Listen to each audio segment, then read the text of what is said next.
Hey guys, today it happened.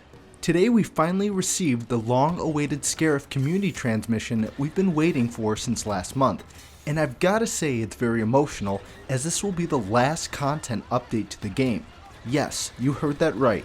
If you haven't seen it already, the lead design director for Star Wars Battlefront 2, Dennis Bronville, announced that this will pretty much be the end of Star Wars Battlefront 2 regarding major content updates and that he's moving on from Star Wars. At the time of making this video, the devs and fans of Star Wars Battlefront 2 are pretty emotional over on Twitter and Reddit right now, saying their goodbyes and thanks to fans like you and I for making their vision realized. They will still be keeping the servers and in-game events live, and I suspect that there'll be general bug fixes every few months if there's anything major breaking the game. But in Dennis's statement he posted on Twitter, he says that he hopes we'll have stories about the game for years to come. But aside from all of us being an emotional wreck and feeling bittersweet, let's talk about some of the content that will be coming in the Scarif update. Now most of you guys know that I cover all single player things regarding Star Wars Battlefront 2, so I'll be diving into the details of that. I will leave the link to the patch notes down in the description so you can look at all the finer details yourself,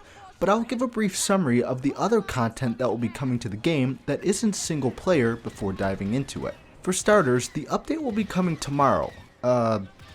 That is if you're watching this video on the 28th of April. April 29th is when we'll be getting the update. With it are a number of exciting things. Scarif is finally coming to co-op, Supremacy, and Instant Action.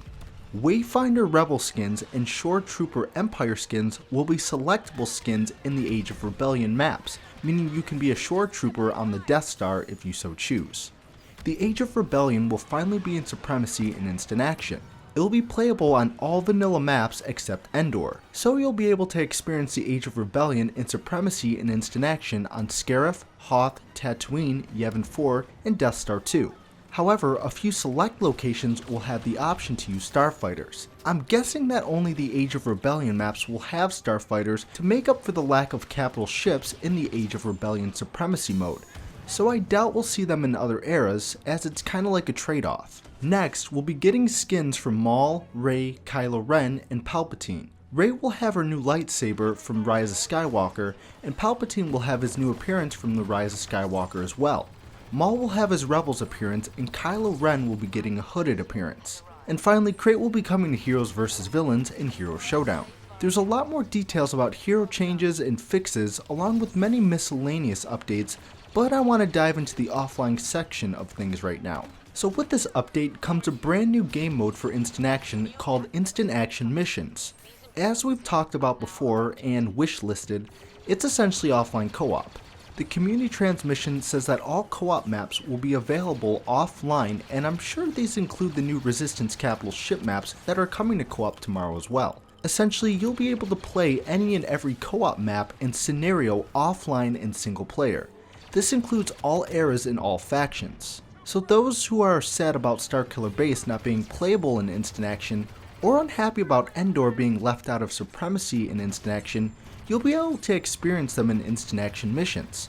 Also adding to that, AI vehicles will be added to a few co-op and Instant Action maps including Geonosis, Kashyyyk, Naboo, Volusia, Hoth, Endor, Yavin 4, Takodana, and Agent Kloss. Only weird thing is that the community transmission says that you and 3 other friendly AI will be taking on an enemy team, which doesn't exactly sound like the big chaotic battles the original co-op mode for online has to offer.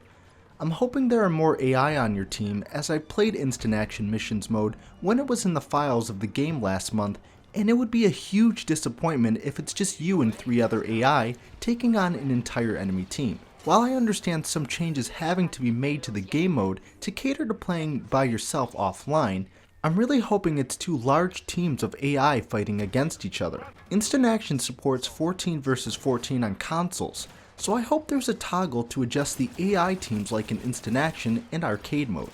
Which brings me to my next discovery. Under the patch notes, for the Instant Action tab, they have added an advanced settings feature.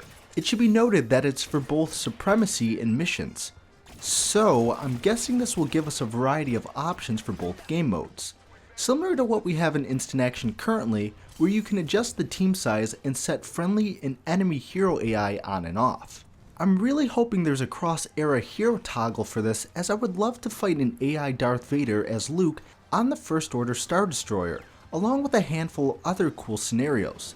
Either way, the advanced settings sound like there'll be a handful of settings to create an experience we want to live out. And they'll be available for instant action missions, so there's still hope there. In all, this is a pretty solid update, and I'll be making a few follow-up videos to it despite this being the last major update to the game. But I wanted to get this video out there for you guys before the update. It's a very bittersweet video to be making, to be honest, but I'm extremely happy with what the developers of Star Wars Battlefront 2 have put out there, and I'll likely be making a more formal video about the matter in the future. But for now, I hope you guys enjoyed the video. Let me know down in the comments below what you're most excited for in this update, and until then, I'll see you guys in the next one. Peace out. I think we can slip right by.